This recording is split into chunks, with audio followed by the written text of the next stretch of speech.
Monsieur le Préfet, je voulais tout d'abord vous remercier pour le travail partenarial qui est fait dans le cadre du PRIC, mais également sur l'orientation. Je ne peux m'empêcher d'appréhender d'une manière systémique les choix faits dans l'action publique, dans le domaine de l'emploi, de l'orientation, de la formation et puis plus largement du développement économique. Les ordonnances Macron, je n'y reviendrai pas parce que, bien qu'elles aient un impact pour les entreprises. Le PIC, plus de 15 milliards d'euros investis sur 2019-2022 dans les compétences des femmes et des hommes les plus éloignés de l'emploi, les moins qualifiés. C'est un acte fort pour les encourager. Le plan pauvreté, là aussi, l'ambition est d'accompagner l'inclusion des personnes les plus en difficulté, même si l'engagement financier de l'État dans le cadre de ce plan pauvreté est encore à prouver. Disons que là aussi, il y a une volonté d'encourager. Récemment, la réforme de l'assurance chômage, dont l'objectif affiché est de rendre le travail plus attractif, de le rendre plus rémunérateur que le système assurantiel. Elle vise également à pénaliser les entreprises qui abuseraient des CDD, à pénaliser les demandeurs d'emploi qui abuseraient du chômage. Je crois que nous aurions pu en partager la philosophie si cette réforme avait été proposée il y a 15 ans, quand le CDI était la norme, avant la crise de 2008, puisque depuis, la productivité doit se faire en un temps record.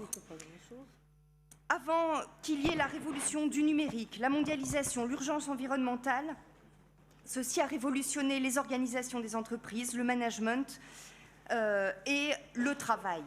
Monsieur le Préfet, je m'interroge sur les logiques d'impact du PIC qui encourage, d'un plan pauvreté qui encourage, de la réforme de l'assurance chômage qui décourage.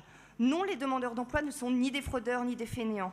Une étude Pôle emploi de 2016 le montre clairement. Sur 33,9 milliards d'euros correspondant à la totalité des indemnités, la fraude ne représente même pas 0,05%, soit 178 000 euros de préjudice total. Non, les entreprises ne sont pas toutes managées par des méchants qui abuseraient des CDD. On ne peut pas d'un côté reconnaître la fragilité des femmes et des hommes enfermés dans le chômage et en même temps les condamner en durcissant les conditions pour les indemniser. Pour dire les choses rapidement, on pénalise les entreprises qui abuseraient des CDD, on pénalise les demandeurs d'emploi qui abuseraient des CDD, et ce dans un monde du travail structuré aujourd'hui principalement par des CDD.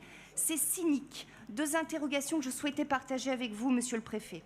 Le véritable pragmatisme, la véritable audace, ne serait-ce pas d'acter que le modèle économique des entreprises ne permet plus de proposer uniquement des CDI à temps plein, mais plutôt de concentrer nos énergies pour construire de vrais systèmes de sécurisation des parcours qui permet le rebond des femmes et des hommes dans un contexte actuel qu'est le marché du travail.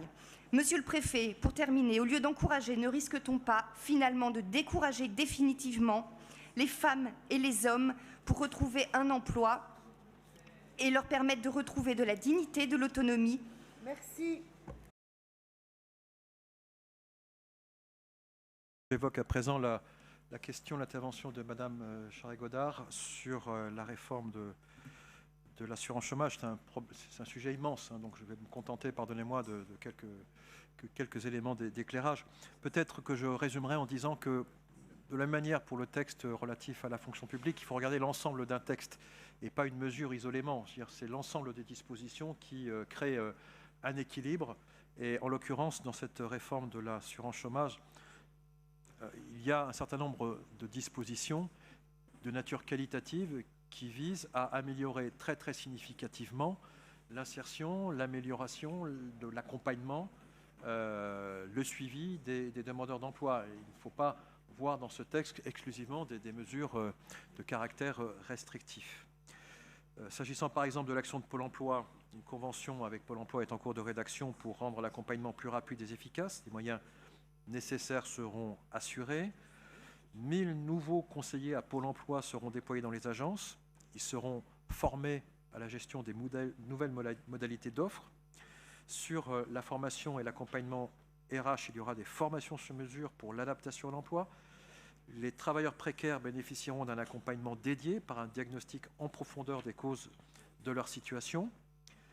S'agissant de l'action au plus près du terrain, des mesures qui sont également en train d'être affinées seront adaptées au territoire dans le cadre de la mobilisation nationale pour l'emploi et la transition écologique. À titre d'exemple, l'aide à la mobilité, l'aide à la garde d'enfants, notamment pour les mères isolées qui ont du mal à s'insérer dans la vie professionnelle faute de dispositifs d'aide. S'agissant des problèmes de recrutement, si une offre d'emploi reste plus de 30 jours, Pôle emploi contactera d'initiatives d'entreprise pour fournir un service adapté, travail sur l'offre, action de formation préalable au recrutement. Bref, il y a tout un paquet de mesures très qualitatives qui participent aussi de l'équilibre global de ce projet de loi, mais je vous propose peut-être qu'on trouve d'occasion pour approfondir ce sujet qui est un sujet effectivement extrêmement important. Vous aviez évoqué le travail en commun avec la région sur le PRIC, le plan régional d'investissement dans les compétences. Je voudrais signaler que les résultats ils sont d'ores et déjà supérieurs à la moyenne nationale en termes d'entrée en formation, puisque nous avons, en mois d'avril dernier, constaté une augmentation de plus 25% des entrées en formation par rapport à l'année 2018. Plus 25%, c'est quand même loin d'être négligeable, et c'est mieux que la moyenne nationale, qui est déjà à un niveau appréciable de plus 18%. Donc voilà un résultat concret, qui reste bien sûr à confirmer et à retravailler ensemble, mais qui illustre bien cette mobilisation générale autour de l'État et de la région sur ce travail d'investissement dans les compétences.